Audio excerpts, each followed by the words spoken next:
सच्ची कहानी के मुख्य किरदार विष्णु तिवारी का जन्म 1977 के आसपास उत्तर प्रदेश के ललितपुर जिले के मेहरौनी कोतवाली के अंतर्गत आने वाले सिलावन गांव में हुआ था। विष्णु तिवारी के पिता का नाम रामेश्वर प्रसाद तिवारी था। ये परिवार बहुत अमीर तो नहीं था, मगर काफी मेहनती था और अपनी मेहनत के बल पर ठीक ठाक जिंदगी जी रहा था। परिवार में विष्णु तिवारी और माता पिता के अलावा 3 और छोटे भाई थे। विष्णु तिवारी का पढ़ाई में बहुत ज्यादा मन नहीं लगता है और वह बहुत कम उम्र में ही पढ़ाई लिखाई छोड़कर परिवार तथा खेती के कामों में हाथ बटाने लगता है। विष्णु तिवारी के पास कुछ अपनी जमीन थी जिस पर वह खेती किया करते थे। साथ ही कुछ जमीन परिवार वालों ने ठेके पर ले रखी थी जिस पर पिता और तीनों भाई मिलकर खेती किया करते थे। इसके अलावा इन लोगों के पास 10 भैंसें थीं जिसका दूध निकालकर ये लोग बेचा करते थे। इसके अलावा विष्णु तिवारी बनारसी साड़ी का भी कुशल कारीगर था। खेती बाड़ी से समय मिलने पर ये साड़ी बुनाई का काम भी करता था। कुल मिलाकर ये पूरा परिवार अपनी मेहनत से ठीक ठाक जिंदगी गुजार रहा था। परिवार में सब कुछ ठीक ही चल रहा था, लेकिन ये सब कुछ ठीक बस तभी तक रहता है जब तक इस परिवार का एक बेटा बलात्कार के आरोप में गिरफ्तार नहीं हो जाता है। बलात्कार के आरोप में बेटे की गिरफ्तारी के बाद आगे जो कुछ भी होता है उससे पूरे परिवार की जिंदगी बदल जाती है, या कहें कि तबाह हो बर्बाद हो जाती है।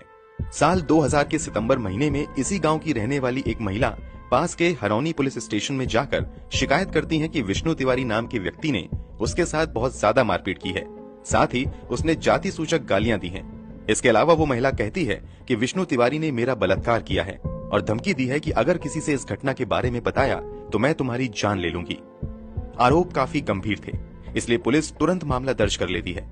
विष्णु तिवारी पर बलात्कार, धमकी देने, जाति सूचक गालियां देने जैसी गंभीर धाराओं के अंतर्गत SC/ST एक्ट के तहत मामला दर्ज कर लिया जाता है। आनन फानन में ही मुख्य आरोपी विष्णु तिवारी को गिरफ्तार कर लिया जाता है। गिरफ्तारी के समय विष्णु तिवारी की उम्र 23 साल थी। हर आरोपी की तरह विष्णु तिवारी भी सभी आरोपों से इनकार करता है, मगर पुलिस विष्णु की एक भी बात नहीं सुनती है और उसे गिरफ्तार करके स्थानीय अदालत में पेश किया जाता है। जज साहब पूरे मामले को सुनते हैं और मामले की गंभीरता को देखते हुए बलात्कार के आरोपी विष्णु तिवारी को ललितपुर डिस्ट्रिक्ट जेल भेज दिया जाता है। इधर पुलिस और जांच में लग जाती है। कुछ महीनों तक अपनी तफ्तीश पूरी करने के बाद पुलिस फाइनल चार्जशीट कोर्ट में फाइल करती है, जिसमें विष्णु तिवारी को मुख्य आरोपी बनाया जाता है। इधर मामले की सुनवाई चलती रहती है और फाइनली साल 2003 के फरवरी महीने में ट्रायल कोर्ट विष्णु तिवारी के खिलाफ बलात्कार के आरोप को सही पाते हुए उसे दोषी करार दे देता है। दोषी करार होने के बाद 24 फरवरी 2003 को विष्णु तिवारी को बलात्कार का दोषी पाते हुए 10 साल की सजा दे दी जाती है। इसके अलावा विष्णु तिवारी को SC/ST एक्ट के तहत दर्ज मामलों में उम्र कैद की सजा सुनाई जाती है। सजा मिलते ही विष्णु तिवारी को ललितपुर डिस्ट्रिक्ट जेल से निकालकर आगरा सेंट्रल जेल भेज दिया जाता है। इस जेल में विष्णु तिवारी बतौर रसोइया काम करने लगता है। इधर विष्णु को जैसे ही बलात्कार का दोषी पाया जाता है, विष्णु के परिवार को समाज से लगभग अलग कर दिया जाता है। विष्णु के पिता को समाज में एक बलात्कारी का पिता कहकर बुलाया जाने लगता है।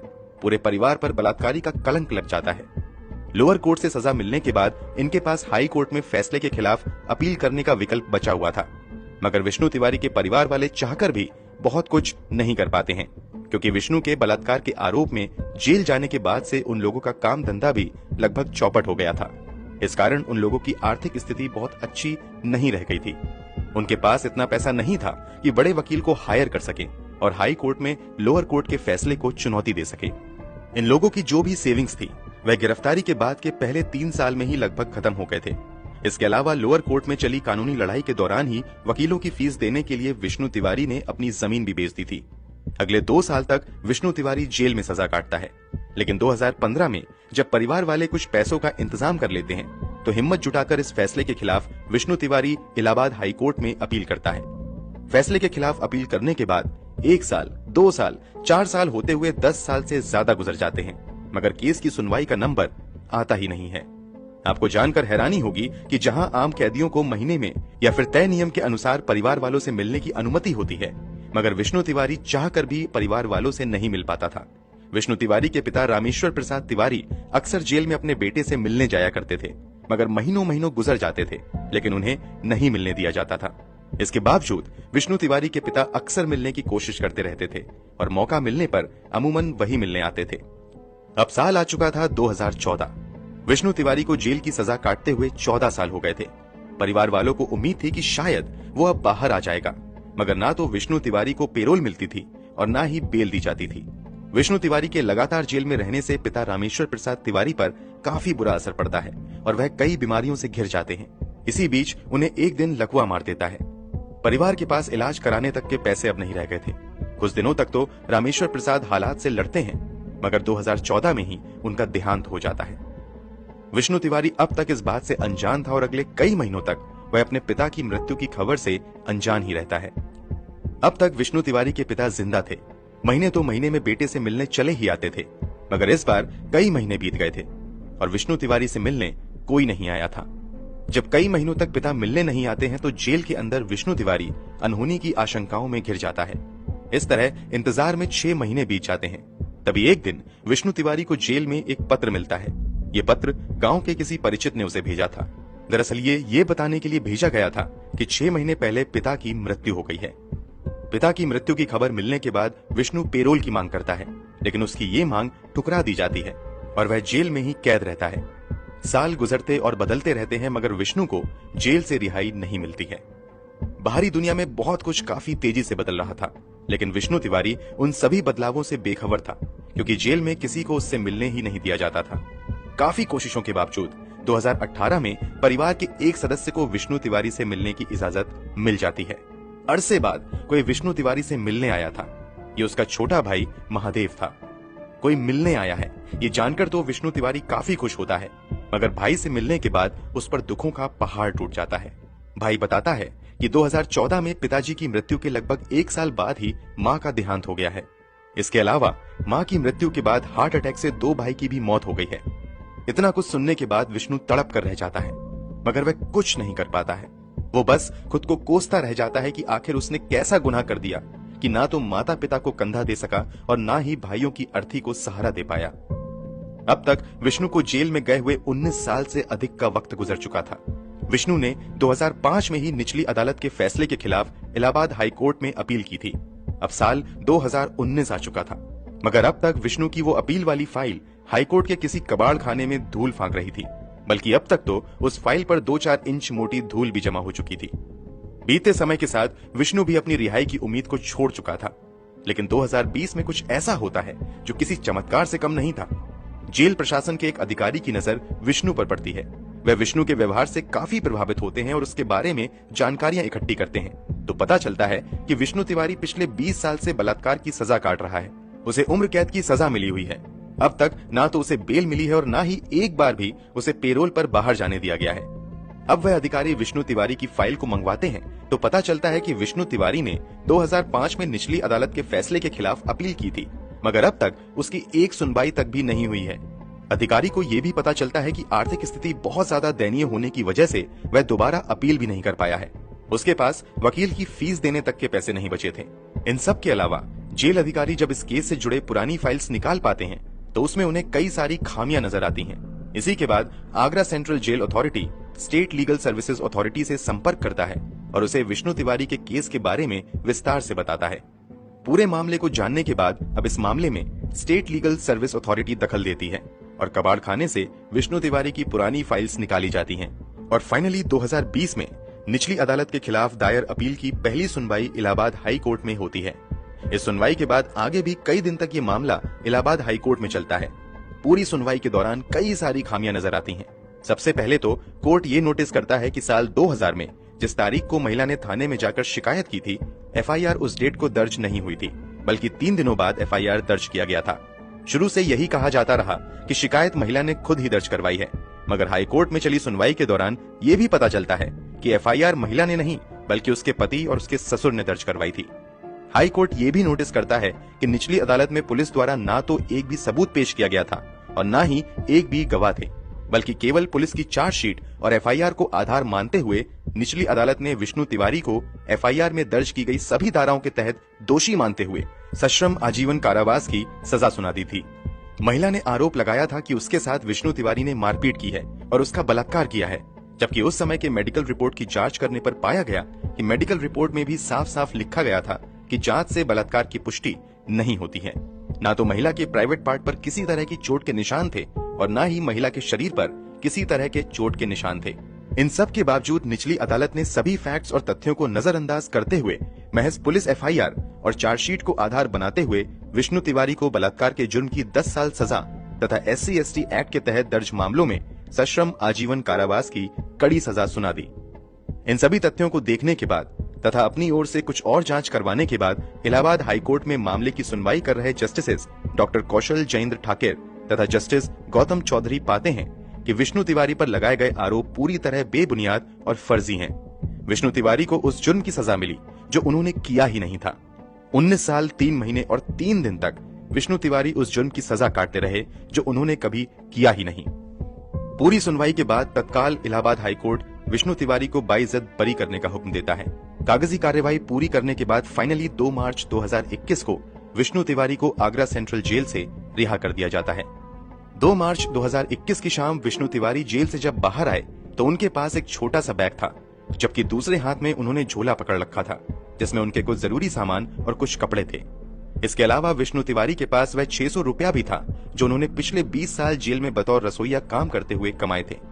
20 साल में विष्णु ने कुल 600 रुपए जमा पूंजी पाई। अगर बात करें कि उन्होंने क्या खोया तो इसकी लिस्ट बहुत लंबी है और इसकी कीमत शायद किसी भी सूरत में पूरी नहीं हो सकती है। सबसे बढ़कर विष्णु तिवारी ने अपनी जिंदगी के वो बेशकीमती 20 साल गंवा दिए जिसकी कभी भी कोई भरपाई नहीं हो सकती है। जब विष्णु तिवारी जेल गए थे तो उस समय उनकी उम्र 23 साल थी और जब वह जेल से बाहर आए तो वह 43 साल के थे।